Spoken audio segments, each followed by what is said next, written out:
家庭係幸福嘅港灣，亦係傳承中華民族傳統美德嘅搖籃。香港萬家燈火，每個屋企都有自己嘅家庭傳統同價值。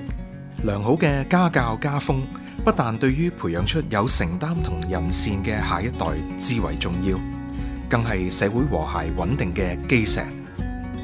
每個家庭嘅故事都係香港最珍貴嘅拼圖。家庭係社會嘅基本細胞，家庭嘅前途命運同國家民族嘅前途命運係緊密相連。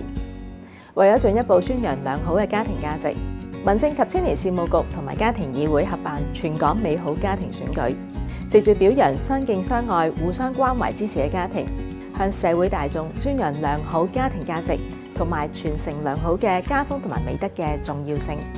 無論係溫馨小家庭定係熱鬧嘅跨代同堂，都歡迎你哋投稿分享你哋嘅動人故事，加埋唔多於5張嘅全家福，參加呢個咁有意義嘅活動。